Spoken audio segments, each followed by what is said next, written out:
Hey everybody, this is Brad Bruce and I'm here with Jase Marsiglia. And you're listening to the 5195 podcast. Coast to coast. It's kind of cool. Yeah. You know, it's not too bad. It's cool because it's for the first time for our audience and us, the shows are current, you know, like from week to week instead of just banking a bunch of episodes. Like we're on the heels of last week's episode and just kind of trying to figure out this new medium of recording the show. Yeah. So how do you think it sounded, the last show? I thought it sounded fine. I did too. I thought it came in pretty good, all things considered. You know, we have to contend the things that we don't have to deal with in studio, bars, you know, Wi-Fi, you know, we do have some tribulations, but this is just the nature of the beast. If we're not inhabiting the same space, this is how we do it. Yep. I was happy that it came out the way it did. I thought it came out fine.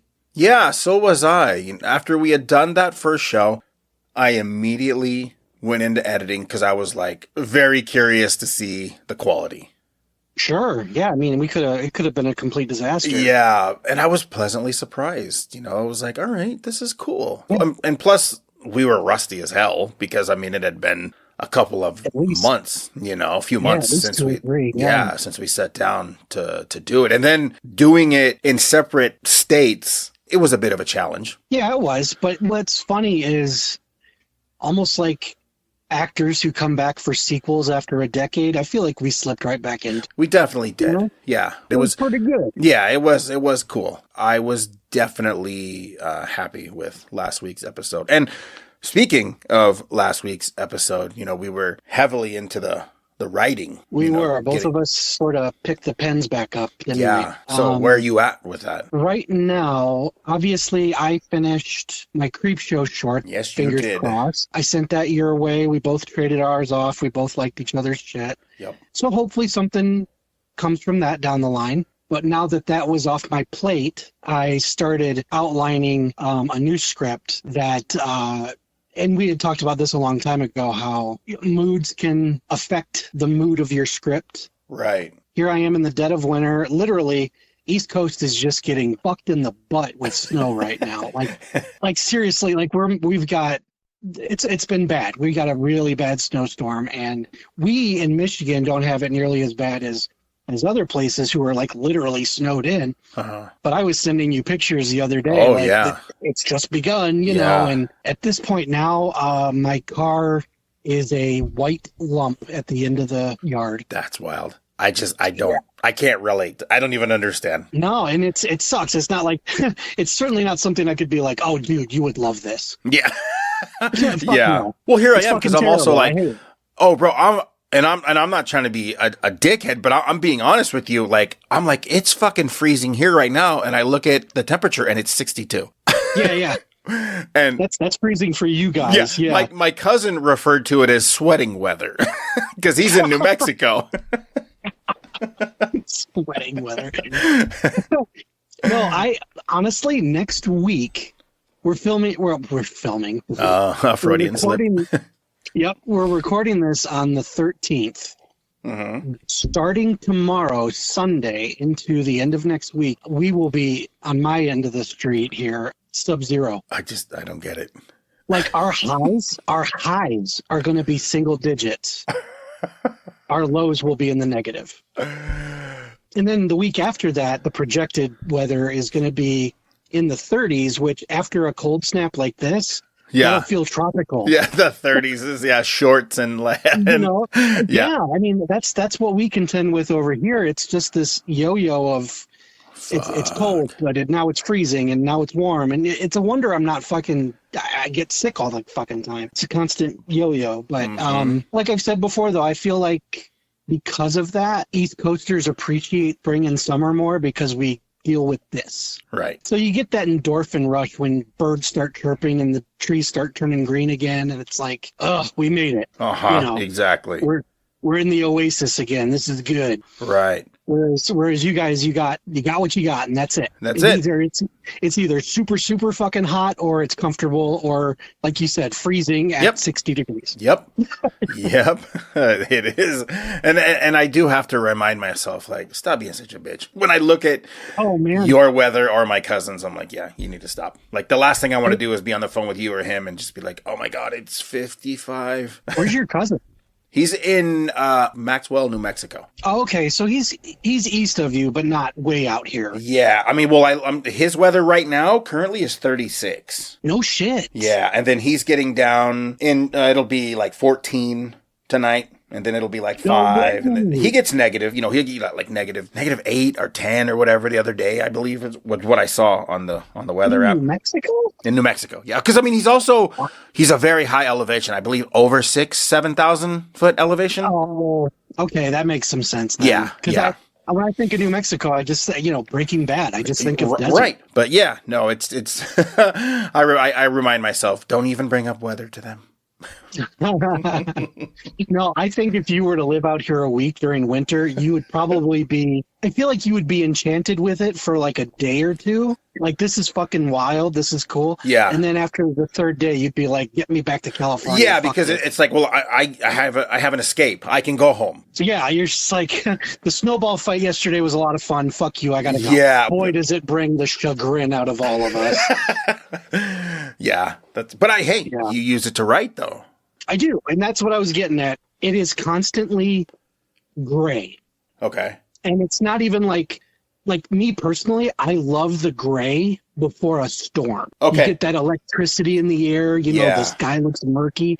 I love that shit. This is like a metallic dystopia gray. Really? It's just, you go outside and you're just like, it's not like a storm's rolling in. It's more like just plain the absence of light. Wow. The sun has been muted. Some sort of purgatory. It's kind of how it feels, and it gets into you, and that's why a lot of East Coasters, some of us get medicated up with we have to up vitamins. Yeah, I think we talked about this on the show. I think we did talk about that. Yeah. So we were talking about me taking some D. That's right. Good memory, man. Yeah, so I had the vitamin D. I don't get any vitamin D during winter. So yeah, literally, people, when they want to keep their health up and keep their, at least their mood anyway, because it does take a toll, you have to pop more vitamins. You really do, because you're not getting it from the sun. Because it doesn't exist. It's just gone. It's just gone, yeah. I mean, with daylight savings time and shit, I'm constantly driving away from the sun when I go to work. Okay. So I work in the West, so sun's coming up, it's behind me, and then when I'm going home, it's setting behind me. And it's just, it's a good 3, 4, 5 months even of just avoiding the sun, whether you like it or not. Yeah. And everything is just void of color, right? That's what it feels like. Yeah. It sucks. So yeah, you got dead trees, you got gray slush all over the place, and it's just, it does affect your mood.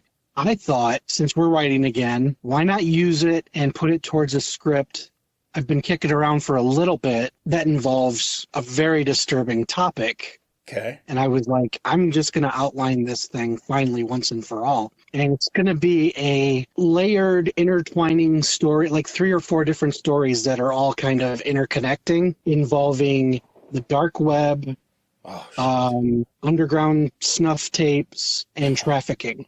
That's a hell of a trifecta, man. And it's like all these stories are going to converge. It's, even in the outline, I've reached a few yuck moments where I'm like, do I want to go here? And I just decided, let's just go there. And you did this to yourself. I did. Because it kind of goes back to what we were talking about in episode 9 about how the surface web is, you can almost accidentally see fucked up shit. Right. Like the surface web, it's no safer than the dark web. Mm-hmm. I don't have the guts to go on the dark web. Neither do I. For one thing, there's nothing out there I want to see, because if I was even curious, it's on the surface web. It's the death and the morbid curiosity. Anything other than that would be straight up illegal, and I'm not even interested in that. Yeah. I read a book by Eileen Ormsby called The Darkest Web.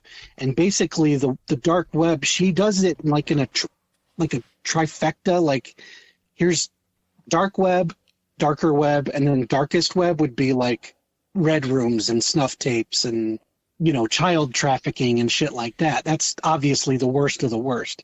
You take all of that out, like the highest of the darkest web, the most surface would be like drugs. Okay. You know what I mean? You go on the dark web, you want cocaine. Okay, well, I got a contact on the dark web who can give that to me and not trace it. You know what I mean? Yeah. So that would be considered like I don't want to call it PG, but like the most innocuous dark web. Yeah, it's like the most innocuous dark web thing that you could do. Yeah. Next level would be like assassination. You can find hitmen on the dark web. Wow.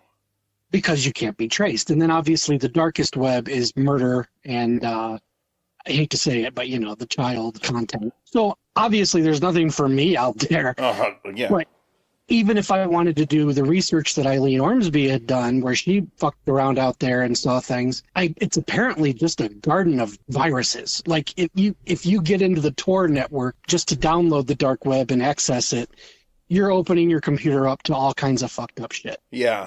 So that alone keeps me away from it because I can't afford a new computer because hey, I wanted to see what the dark web was like, and then oh shit, it crashed because I clicked hello. Yeah. You know what I mean? So I'm not going deep into the research. I use that book for my research, but I'm mostly just doing it in a thriller sense. Like you've got cops on one side, lawyers on another side, and then you have crooked versions of both trying to keep things undercover. Okay. And it all leads back to tapes that are being distributed from the dark web. I'm making a thriller out of that. Gotcha. And it's disturbing and it's gross and it's horrifying, but it's a version of horror that's very real. Uh-huh. I'm sure shit like this happens all the time, especially like I said, I read this book. There's plenty of terrifying stories in that book that are just beyond the pale. Yeah. And I just thought, you know what? Use the bad mood and go there. You know what I mean? Just go dark and see if you can make a compelling, suspenseful, terrifying movie involving the underground dark web. If I had to compare it to anything, it would probably be in the same vibe as like 7 or 8 millimeter. Oh. Tough movies, where it's an entire world that we don't interact with on your day-to-day. There's things going on in the world that we're best not being privy to, and doesn't mean it's not happening. It's happening under our noses, but what if you tapped into that for a scary movie? Blumhouse had done the Unfriended movies. Right. And they did, the second one was called The Dark Web, and it was creepy, but the thing is, those movies have a paranormal aspect to them. Yeah, that's what I thought. See, that's why I wasn't too, excited to see them for that reason. I'll be honest, they're not bad. But really? In fact, the first one is, despite the paranormal aspect of it, extremely disturbing. Oh, no kidding. Because it basically shows how the internet could be used to ruin a friend's life. And it's the entire point of the first Unfriended is that these are all high school kids. And one of their friends committed suicide and filmed it. And it was uploaded. Okay. And it's told in real time. The entire movie is from a laptop screen during like Skype. And come to find out, all these kids who are joking around and hanging out during this Skype meeting, they are all responsible for the death of this girl. Okay. They pushed her to suicide. In that regard, it is extremely disturbing. It's very tough to watch. Incredibly well acted. It feels very immediate. Okay. It's obviously the movie, I'm sure there's tricks and stuff to it, but it feels like a one-shotter, real-time Zoom conversation between 5 or 6 people who are all pointing fingers at each other about who's responsible for this girl's death. And it's actually really, really well made. The second one gets into the dark web, and it's really just kind of the first one again. There's some snuff stuff in it, but it kind of gets into, you ever heard of swatting? I have. Which is a terrifying thought. there's someone from the dark web who is patched into all these computers, all these people having like a Skype meeting, and it is systematically fucking up each person's life. Okay. Someone on the dark web has infiltrated their computers and is fucking shit up for them. And it was decent. It was compelling, you know, but the first one, maybe just because I was a bullied kid, you know, with depression and all that, the first one really touched a nerve. So I thought that one was, I thought it was scarier. Yeah. But the second one we touch on the dark web. You kind of get a little bit of it from a movie called The Den. Okay. From about 2013. I don't know if you've ever heard of that one. I've heard of it. I've never seen it. That one's terrifying. Okay. That one, if you can find it, grab it. It's called The Den. Okay. This girl's basically she got a grant from her college to do a study on basically a chat roulette app. Uh-huh. You know, she's doing like a dictation on the type of behavior you see online, which of course is people showing their dicks or, you know, just being gross, whatever. Yeah. Your typical online bullshit. But then she gets the attention of somebody who's now sending her death videos. Oh, shit. And okay. knows where she lives and knows where her friends live. And it's, I believe that's called doxing, when you've basically taken someone's private information and made it public enough that you're stalked. You're basically stalked now. Yeah. That one was disturbing too. And that was one I just kind of stumbled on. I think it was on Netflix years ago, and I just took a chance on it. Okay. And it's extremely unnerving. Wow, okay. So, yeah, that one just feels way too real when you watch it. It feels very real. But that's kind of what I'm going for, because I feel like if I'm going to do anything topical, the evils of the internet seems like a pretty decent place to start. Yeah. Just because we all use it. It's constantly in our hands. Of course. I believe our episode that we did on episode 9, it kind of played a part in me exploring it a little more and thinking, you know, what if this happened? What if that happened? Right. And, it kind of sparked a kernel of an idea, and I've pretty much just about finished the outline, and I think it's going to be the darkest thing I've ever written by far. Wow. So I'm looking forward to seeing what other people think of it when I'm done. Obviously, I haven't even started the script process yet. It's going to be way outside of my personal comfort zone, which the last time I did that was the Judgment Alley script that I had sent you, and everybody liked that one, and that was one where even I was like, eh. Yeah. I thoroughly enjoyed that script. Oh, I'm glad you did. That one's not me. You know what I mean? Here's what's crazy. So you sent me both of them. Oh, that's right. I did send you the female version. Yeah. And I'm gonna be honest with you. Yeah, hit me, dude. I read it, and you're talking about the second one. The second one, yeah. Which I don't think you ever told me you read it. Okay, yeah, I did it, and I was kind of waiting, I guess, for this moment. Okay. It almost gave me the vibes of just like a bitchy woman. It's just like, I know it's fucked up. It's just, I don't know. Your script just felt very PMS to me. I'm sorry. I was like, oh no, this is just a woman who's just pissed off and just this is how they are. This is how women act. To a murderous degree. Yes. Because, I mean, they all watch these fucking shows where they're plotting the demise of their significant others. Right. So I'm like, oh, yeah, no, he just did it before they did. That's all it was. This is just Snapped before Snapped came out. No, it's a totally different beast. It is. It's the same outline, yeah. I suppose. Yeah, no, it is. I think what's that? I was going to say, it just takes different avenues, and it probably a lot more point of view stuff, maybe? Definitely more point of view stuff, for sure. Yeah, because there's scenes in it that really put you in the shoes of the victims big time. Yeah. Yes, for maybe sure. More so than the first one. I don't know. Definitely more so than the first one. First one, it's like you're almost excited because you're like, oh, well, this guy's going on a fucking ride, you know? And then in the second one, you're kind of like, oh, you poor bastard. You know, like you're about to go through some shit, you know? Yeah. Yeah.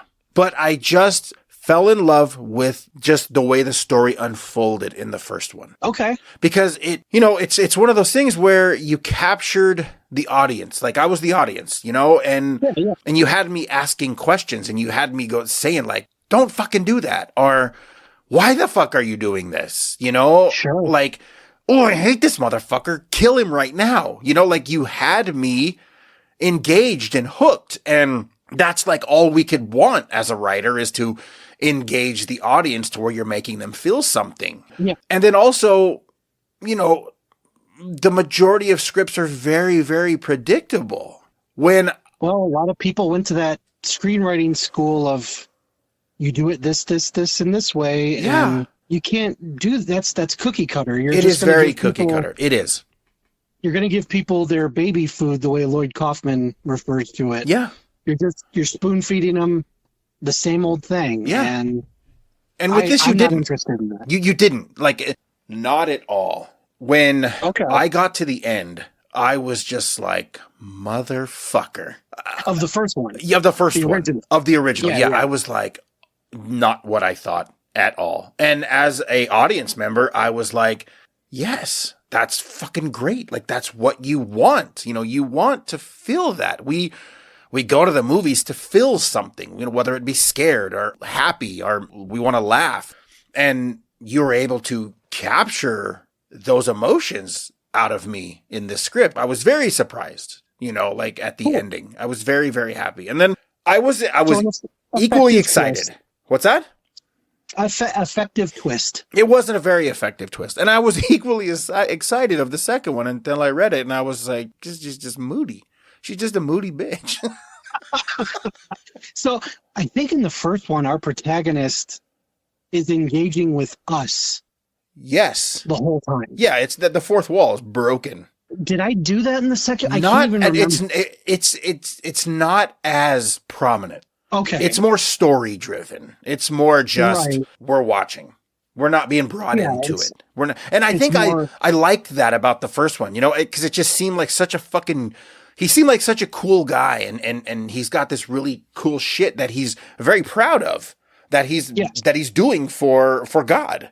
It was fucking awesome. I'm thinking like, wow, this would be a fucking great movie. This is the kind of shit that Blumhouse needs to be buying and doing because it's fucking original. You know what I mean? Like I'm looking at their lineup and I'm like, but yeah, seriously, like as a horror fan, this is the kind of shit that I want to see. Like I don't want to see another doll movie. Like I don't want to see a fucking stuffed animal movie. I'm done with this shit. You know what I mean? Like, or at least, then fucking do some body morph stuff. No one does that shit anymore. You know? I know. Something like The Thing or whatever. Yes. Something completely unpredictable like you've never watched before. Exactly. That's why I was so engaged with your script because it was really, because you had told me about it on one of the shows and I had never read it. Yeah. And then I got it. And what you were telling me on the show, I was like, man, I'm just seeing this as like very 70s, very gritty and raw. And when I read it, I didn't adapt that train of thought, but it definitely lent itself to building the world in the in the city, and it was just so much fucking fun. Like I loved the fourth wall being broken. Yeah. I loved the other things that are coming and talking to him, being like, "Leave it alone, let it go." And I'm being vague because it's like hopefully you'll put it out there to where people can read it, and if someone has if there's an agent, they'll be like, "Hey, I want to buy this because this is the kind of shit that I could see a studio making fucking a lot of money off of." I genuinely, because it's fucking original. And it's a hell of a ride. I think so. It goes back to what we were saying. You and I both write what we want to see. Yes. And neither one of us want to see the same shit over and over. Right. And even like I've got scripts that are in the cabinet, quote unquote, or in the drawer, I should say. Yeah. That I do have a vampire script. I do have a werewolf script. I have a script with both and zombies thrown in. Why not? I have monster scripts unlike anything we've seen. And that's the point. You should be able to take something and tip it over and do something new with it because frankly, there's not a whole lot out there that's not been done. Uh-huh. And even this script, this Judgment Alley script that you're talking about, as much as you enjoyed it and everything, there's elements of it that are very The Prophecy, with Christopher Walken. I see that. There's a little bit of Angel Heart in it. There's a little bit of, I'll even admit, I'll flat out put it out there. The first ever episode of Tales from the Crypt with Bill Sadler as the executioner. That's the idea I got for the fourth wall. Okay. Because if you think about it, Bill Sadler, he gets fired from his job as the electric chair guy. He's proud of the work he did. He loved working for the state. He loved killing people. So he went out and continued to do it. And that was sort of the kernel that sent me on to Judgment Alley, was that episode, which I think was a Walter Hill episode. Okay. So, like Tarantino says, I steal from everybody. Right. And that's the thing. If you wanted to drop Judgment Alley into a beaker and let it dissolve, you're going to see elements of all these movies I just kind of put together and made my own out of it. So it's not, it's original. It's a piece of original work. It's an original story. But anyone who's a huge fan of this, that, or the other thing, you're going to go, that reminds me of this. That reminds me of that. And probably. I probably watched it. Well, I mean, I think we've been borrowing all the way back to Shakespeare, so I think it's okay. Yes. It's not, I was going to say, nobody gets out of that one alive. Right. But as long as you're just not outright stealing. You know what I mean? Here, let me delete my script, because I just wrote a script called Judgment Avenue, so I'm going to delete that. Yeah, exactly. Judgment Avenue, man. That's Judgment Avenue. It could have been Electric Avenue. That one's fun. You could just take me down to it. I really enjoyed the script, though. And now I'm very curious to read the newest one, just because of the way you're building it up. And you built up the last one, and you were in a dark place, you said, when you wrote Judgment Alley. I can see it. Yeah, it's very... It's the tone. It's a tonal thing. Yes. It's it's cynical. mean. What's the word I'm looking for? It's not nihilistic, maybe? Definitely. It's, yes. That is, yes. After reading the script, nihilistic is a great, it's a great word. Yeah, it's just, there's not a lot of hope. No, there isn't. And that's the thing that I really liked about it, because no one was safe. No. And that was cool. That there was no refuge to go to. It was like around every corner.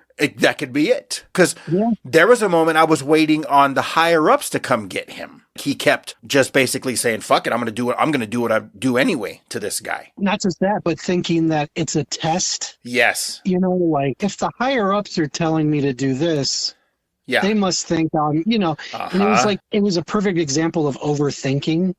And it led to this character's ruin. Yeah, it's a really great script, dude. I really hope you put it out there for people to read, because I genuinely think that this is something that's viable to where someone could read it and go, yeah, we should make this into a movie. Because I think the fans, as a fan, would love to see this shit for That'd be cool, yeah. Maybe when I come out. We definitely should. I think one of those sites. Yeah, I think you should. I'm really curious to see how the next one goes, though. This new one. Yeah, the dark web one. Yeah, I am too, because it's going to be tricky juggling 3 or 4 different stories that are all tied together. Yeah. There's a lot of happenstance that I'm going to have to dance around. But again, I feel like with Judgment Alley and pretty much anything that you and I do, I've not seen anything like it. Right. This is something that if I went to the theater and watched it, it would probably fuck me up. And that's what I'm aiming for. I'm trying to make something provocative that sits with you when it's done. And then after that, I can go back to 80s fun, scary shit. Yeah, you and Marty can jump in the DeLorean. Yeah, exactly. Go visit Indy. Because honestly, that's more my wheelhouse. I enjoyed the shit that when the movie's done, I'm like, I just want to watch it again right now. This script is not going to be that one. Yeah, I get that. This one's going to be more one and done for a lot of people, but it's sitting too heavy on me, and I got too many ideas to not do anything with it. And it just feels like the perfect time. So it's definitely been gnawing at you. That has to get out. Yeah, and it's like I almost feel like I got to blast through this one to get back to fun Jason. Right. But that makes sense, though. Yeah. I mean, it's every once in a while. And the thing is, Judgment Alley, that's almost 20 years old now. So it's not like I've gone to that well. Old? I wrote that in 2005 or 6. So yeah. I'll say this about that script for being that age. It's very timeless. So that's another good thing. You didn't date it. That's true. Which is great. That's like the first thing, in my opinion. Like whenever I write something, I don't use lingo from the day. I don't use fads from the day to date and stamp your movie. You know, like that's always like so scary to me. That's like one of the first things when you talk about a film like Unfriended or something like that, you know, it's like you're sort of time stamping yourself like into that era to where it's like when, you know, just like when the tide changes, like the fads, you're onto something else. And it's like, people are going to be like, I don't even fucking care because it's Unfriended. Well, we don't even do that anymore. We're onto this thing now, you know? So with Judgment Alley, it's very timeless and it's very cool. It does not read like a script that's that age. It reads as if you just had written it. Yeah. That's good. Very fucking talented writer, and I hate the shit, but it's like you're really good at what you do, dude. Like, I'm glad, you know. I'm just fucking with you. Like, I just know you're not the biggest compliment guy, but I don't know what to do with it. I just know. I think you should just accept it and just be like, yeah, I know I am good at what I do. I'm trying to learn to just say thank you and accept it, you know. Yeah, well, but it is fun though, you know, and yeah, like I've never read anything of yours and been like, yikes, this needs a shitload of work. Not even Judgment Alley version 2? Yeah, well, no, that's just funny. I was just like, oh, she's just like fucking, she's just on her period. So it's not the Speed 2 of it's my definitely Judgment no, Alley. it's definitely not Speed. It's definitely not Speed 2. I mean, don't get me wrong. I'm just busting your balls a little bit, but it's like, it is still a fucking really good script, and it's still better than a lot of shit that's being produced today. Even, you know, the second one, the female, you know, driven one. It's probably more pedestrian. Oh, it is for sure. You know, that is for sure. More of just a straightforward paranormal. No, of the two, the first one definitely has more teeth. You know. Oh yeah. So I mean, I'll be honest with you. There was a couple of times in the first one. There was a few scenes that I literally went, okay, wait. And I went back and I reread them again. Like, I would read them like twice. Like a scene? Yeah, because I was like, this guy's fucking wow. Like, shit's dark. Yeah. You know? It was nasty. Yeah, it was, you know. And I was honest with you, there was only one thing that I was like, just change this and I think you'll be good. In the first one? Yes, in the first one. Like, I don't know if you remember me saying what it was. Not off the top of my head. It was just the gang. Oh, yeah. Absolutely. I'm like, and it's just a minor tweak, and it's fucking solid. Yeah, it's solid. Everything else is just, it's fucking fantastic. But. Oh, I appreciate that. Yeah, no, for sure. I'm actually going to be sending you, here, 1 second. My allergies are still fucked. Like. You know, you're not going to be able to escape it, and you live there. And I live here, of course. You know, so you've never been able to just acclimate to it, huh? No. Our trees don't turn the beautiful colors that yours does. Yeah, they just turn like fucking shit brown. The leaves do, and then they just hang there, and and then they'll blow around and like. It's dry as fuck, and you're breathing in this dusty, dirty, dead leaf, and you just feel like shit again.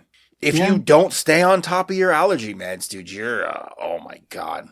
The last time I came out, I really fucked up. Yeah, well, it's funny, because Tina literally is like, as soon as we lock a date for the next trip, she's like, I'm setting reminders on my phone to where I can remind him once a day, take your fucking allergy meds before you get here.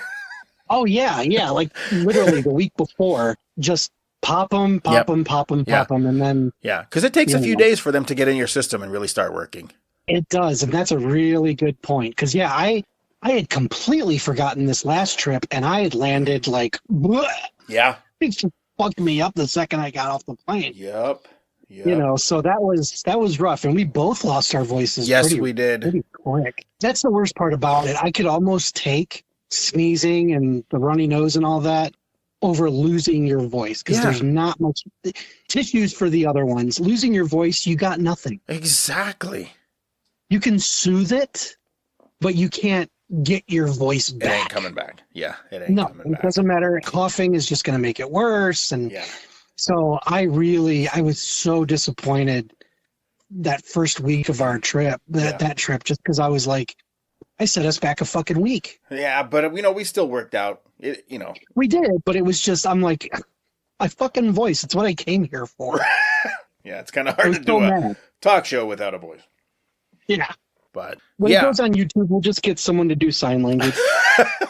Just us. We'll learn sign language too. So. I'm just something else I want to learn to do. We'll do sign language. So. Just flailing about. It's like, this guy's having a fucking seizure. They look like they're having fun when you watch like presidential debates and hell shit. Yeah, they do. Or they're on the just side like of the stage, like calling out the craziest gangs all across the United States is what they're probably doing. I don't know. But no, before I got sidetracked with my whininess of allergies, I was going to say I'm going to be sending you a couple of scripts this coming week to check out. Sweet. Okay.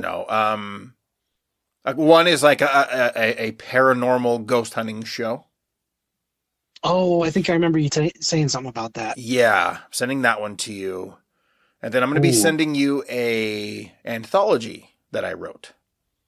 Oh, like a complete one. A complete anthology with the wraparound and like 3 stories and yeah. Oh, dude, that's right up my alley. I love it. Yeah, and it's cool because they're all very different stories, which is really fun. I was very happy about that because that's the last thing you want is everything to be the same, like when you're in an anthology movie. Yeah. No, the point of those are the variety. Exactly. Yeah. Yeah. Mm. So I think that's why I liked the Satanic Hispanic so much. It's like, which I still need to see. Oh my God, you got to see it. It's such a great movie. It's so much fun. It really is. Like we had went with Mike Kruger to see it. Yeah. And it was just like, you're always so nervous about an anthology movie because they're more miss than they are hit. Big time. Yeah. Big time. And I was just like, oh my God, here we go. But then the wraparound is really good. Okay. I was like, sweet. So you're in. I was in. Yeah. I was like, if you get me with the wraparound, you hook me within the first 5 minutes. Okay, cool. The stories were fun. They were really good. The fucking, oh my God, dude. The effects. Wow. Like the monsters. Really? Oh my God, dude. They are fucking good. Like they are scary looking. Like like the monsters in the wraparound. Oh, really? It was. Yes. They're not even like the story. No, the story monsters were they were cool. The ones that had them were cool. But I mean, the wraparound. Oh my God, dude! Like you really need to see this. Okay, so I think it's on Blu-ray now. Yeah, it's out. I need to find it too. Yeah, I need to pick it up. Yeah, you really need to. Oh my God, just those monsters. Like I think it was Norman Cabrera who did those makeup appliances. And like Norman is like, I don't know if you're familiar with Norman or not, but Norman Cabrera has done some badass shit. Have you ever heard of the Ghastly Ones? Yes. He's the singer, the Ghastly Ones. Oh, no shit. Okay. Yeah. So he just does effects on the side? No, the Ghastly Ones is on the side. The effects are how he... Yeah. Okay, all right. Yeah, because I think, he did like Drag Me to Hell. Oh, no shit. He worked on Kill Bill, House of a Thousand Corpses, fucking had a lot of shit, like Little Nicky, because I know he was working with Christopher Nelson as well. Okay. Yeah, like he's done like, lots of shit. Dusk Till Dawn, fucking Gremlins 2, Fright Night 2, Scarecrows, Coming to America, Summer School, like. No shit. Yeah. Oh, I looked him up. I know him. I absolutely know this guy. He's okay. fucking awesome. Like he is super. Just didn't know him by his name didn't ring a bell at first. And I think the only reason I was even so familiar with him is because, like I said, when I first started, I wanted to go the effects route. Yes. So I was like, like in with the Botine and, and Baker and, Norman Cabrera and, all these guys. I was like fascinated by these guys. So I was trying to study their work. But he's got did uncredited work on Summer School. Yeah. Yeah. So obviously the massacre scene. Oh, yeah. Definitely did the massacre scene. Definitely. Fucking, cool. The subspecies sequels. Yeah. Yeah. He's he's really fucking talented. But yeah, he did Satanic Hispanics. And He's the shit. Wait till you see these things he created. They're fucking insane. They're like, I swear to God, like in the theater, I was genuinely unnerved by these things. Really? They were fucking terrifying. Like these, especially these two that he created. I was like, Jesus Christ, these are fucking scary. And it's just wraparound. Yep. That says a lot. Yes. Yeah. It's definitely an own. It's definitely a movie that it's shelf worthy. It's at Orbit DVD right now for $14.99. Yeah, that's again. I'm trying to get to Amoeba soon. So I was curious, what was the last movie you saw before 2023 in theaters? The Spider-Man. Oh, the animated one? Yeah, Across the Spider-Verse. I still haven't watched that one. The second one, anyway. Yeah. Oh my God. Fucking amazing. That's all I've heard, dude, is that it's just, it knocks you on your ass. It does. It was so and fucking good. Packs a Punch, I heard, too. What was that?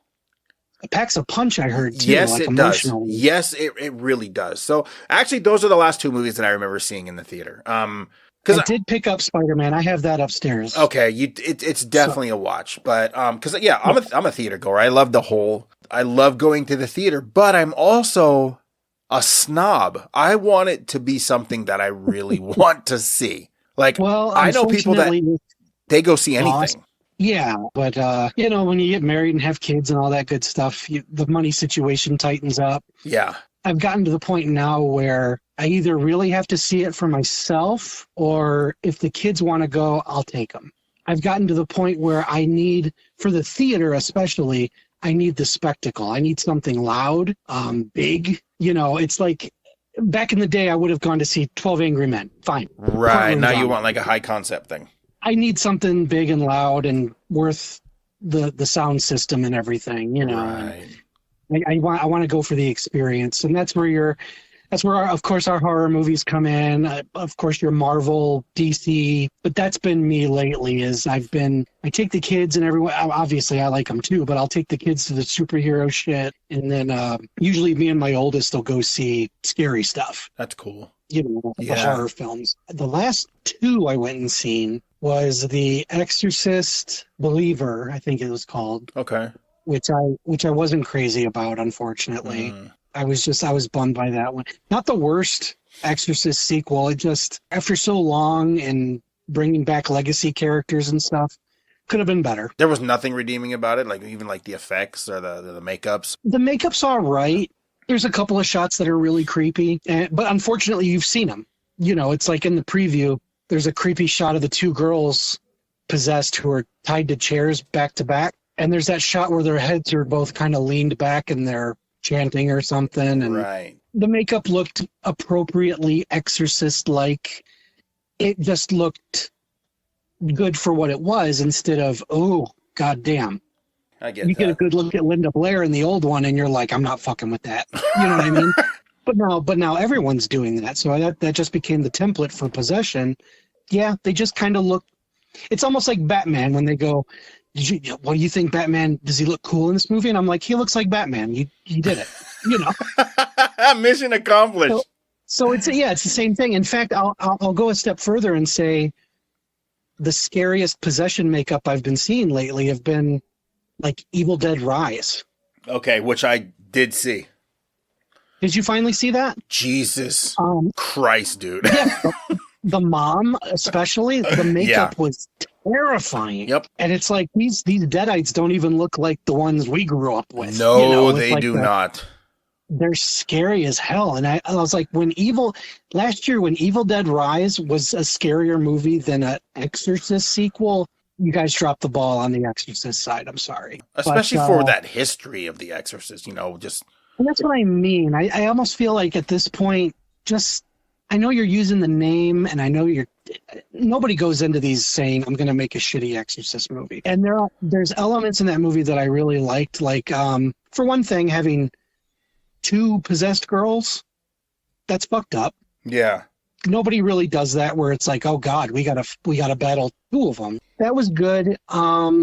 And I like the fact that because it's two of them and it's such a dire situation, 4 or 5 people of different faiths working together to exorcise these demons. So instead of just your typical Catholic priest who walks in and holds the rosary up and does his thing. You have, I believe, a Buddhist. I think you have a witch doctor. You even have an atheist in the room, someone who doesn't believe in God. And it was kind of cool because it could have went a route where everyone's just arguing, well, my God said to do this, or my God said it. No, instead, when one person's thing didn't work, they turn to the Catholic and go, well, you're up. What can we do? Yeah. If that didn't work, they turn to the other person. All right, man, what do you want me to do to help you do that? And it was just the teamwork involved in religion, where it's such a touchy subject and everyone's so tribal about it. Right. It was kind of nice to see all these ideologies trying to work together for a common goal.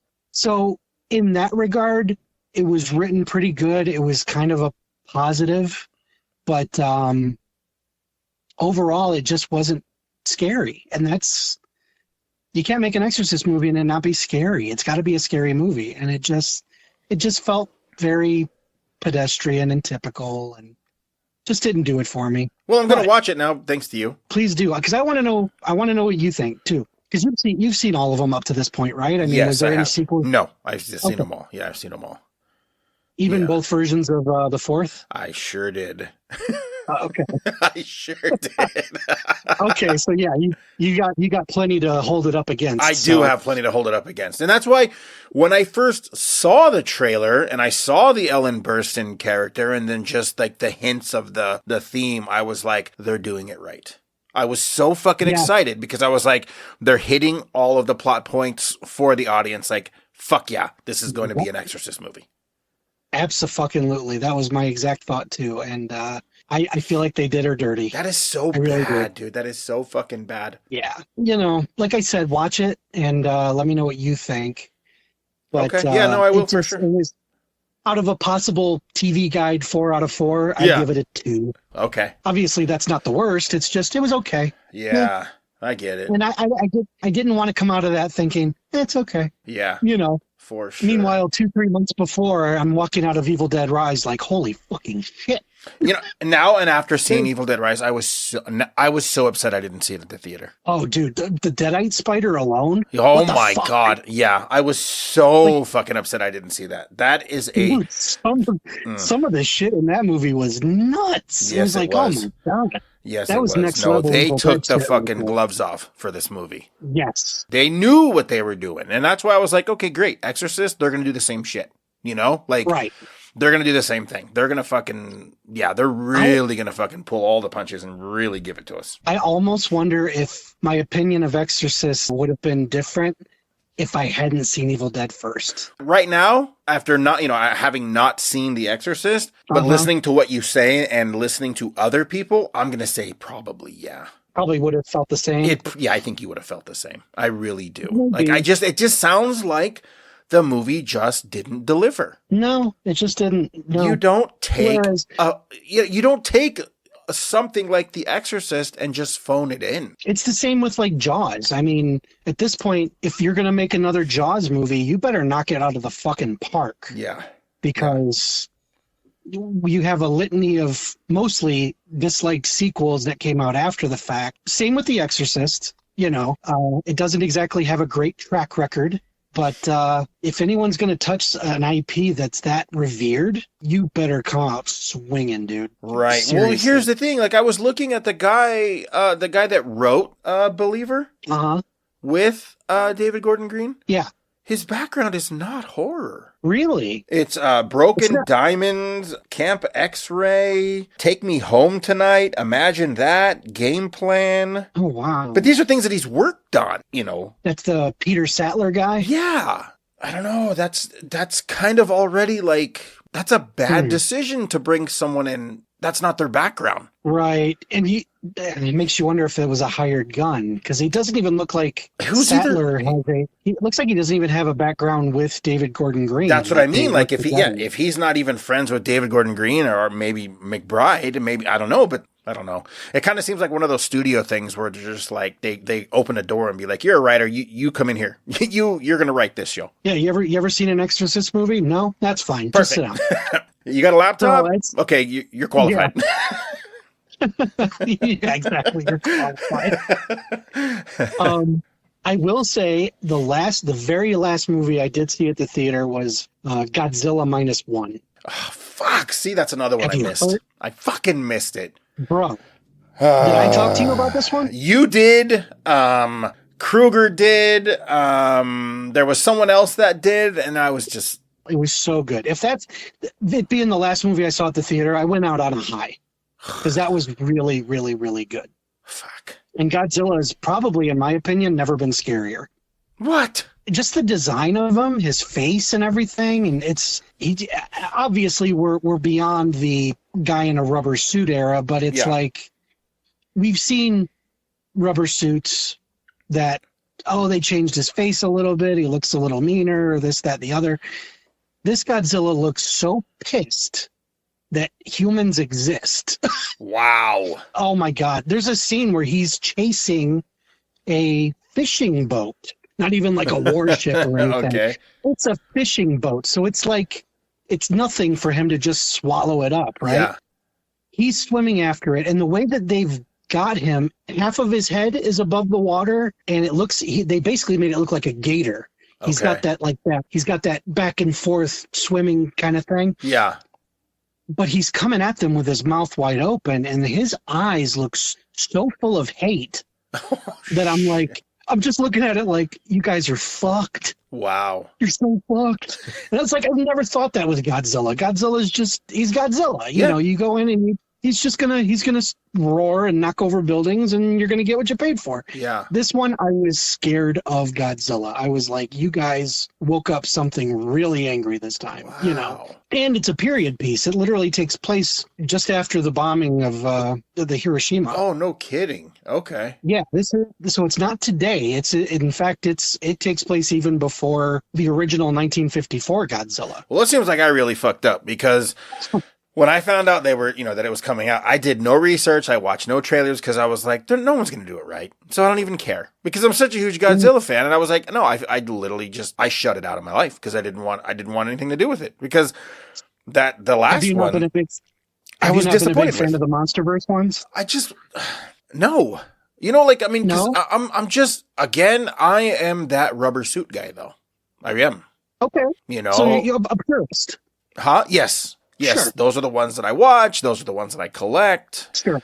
You know, I mean, I remember going to the Matthew Broderick one and so close to walking out. Oh, wow. Because I was like, this doesn't even look like Godzilla. He doesn't. It looks like some fat Komodo dragon looking thing. Like it's not even Godzilla. No, and I could see what they were doing. He had more of like your sand gecko type, you know. He didn't look like a dinosaur. Right. It was just a big fucking lizard. I'm gonna say it. I'm gonna piss you off. I'm gonna piss off everybody. I actually don't mind that movie at all. I think really? It's fun. Yeah. Is it now? Is it the story just because it's fun? It's a popcorn flick.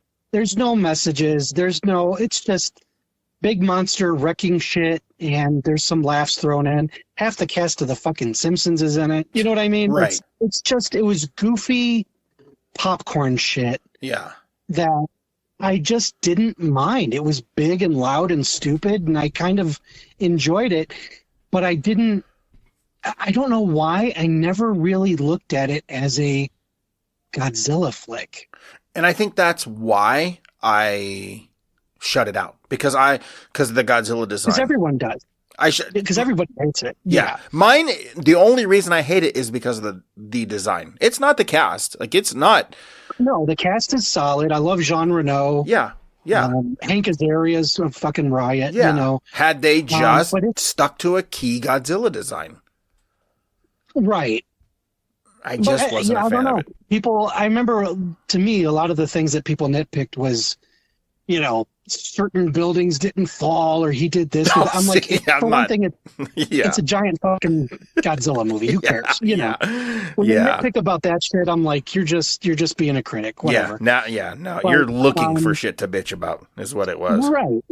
Whereas when I went and seen it, I was laughing at most of the jokes. I was surprised that even with Godzilla dead, suddenly we're like, oh shit, he's got a bunch of eggs in Madison Square Garden. So now you've got like all these little Godzillas running around eating people, and I'm like, this is kind of solid. I actually had fun with it. I'm going to get crucified for saying it when this hits the air, but I didn't mind it. I feel like I'm so easy to please when it comes to kaiju flicks that I go in like, okay, just give me destruction. They all kind of deliver. I wanted Toho. Sure. That's what I wanted. That's what I wanted. Like now, could you imagine like a Toho Godzilla in that story? Oh yeah. Oh, well, Jesus Christ! If they used the one from this last movie, Pitch Perfect. Maybe. It's still, it would have. Yeah, it would still be getting played to this day for sure. Yeah, but no, it was at the time. What was it? 97, 98? Dead of summer, popcorn. I was in. Let's just fucking do it. Yeah. So I didn't have a problem with it. I am a fan of the MonsterVerse flicks. Yeah. Godzilla, for me, Godzilla King of the Monsters. No, those are fun. Those are very fun. Dude, they really are. I mean, I have them all. I had been dying to see a big budget version of King Ghidorah, and he was scary. They did a great job with him. Mothra was dope. Rodan was dope. That one to me is probably the most fun out of that series. Well, I feel like it was like Toho with a budget. Yeah, and it didn't. I don't know. To me, I was waiting years for a good King Ghidorah. To me, that was what I went to that one for. I was like, I gotta see what they do with the 3-headed fucking dragon, dude. This is gonna be great. Again, maybe it's just the love I had for Godzilla was like Saturday morning watching Godzilla movies. Oh, and same. It was those Toho movies. So I was like, I became that purist, and it was like I would only collect the Toho. Oh, sure. You know, so it's like maybe, I don't know. I fucked up. I can tell you that. I fucked up by not going and seeing this last one. Oh, the minus. Yeah. That one was it was great, dude. Really great. No, I definitely fucked up. So. And even the reason it's a damn good movie is you could have taken Godzilla out and you still had a compelling human story. Oh, wow. See? Okay. Because so it's written well then, huh? Extremely, because the main character, he's a kamikaze pilot who basically pussied out. So he returns to Hiroshima and everyone's looking at him like, you didn't die for your country? Fuck you. Oh. So he's this disgraced soldier who, it's the only place in the world where you're actually shunned for not dying. Like here in America, you come home from the war and you're showered with praise and, your family's so glad to see you. His relatives, when he got home, was like, you shouldn't be here. You're a disgrace. Even with Godzilla out of the picture, it's a story about him trying to redeem himself for feeling like a coward. Wow. It's just a really compelling story. And so you've got that on top of the fact that Godzilla's trouncing through Tokyo and shit now, So Jeez, it was just... I gotta see this movie. It's a great movie. Yeah, it's a great movie. See this movie. I mean, because I can relate to that because and anytime I do come home from, if it's the gas station, the store, my family, they are like, why are you here? You're a disgrace. Like, you should be dead. Why are you back here? It was good talking to you. It was informative. I guess. I don't know. Yeah, kind of another aimless episode, but we touched on shit. I fucked up by not seeing Godzilla. I fucked up by not seeing Evil Dead in the theater. And yeah. Now I do want to see The Exorcist. I am curious about that. Yeah.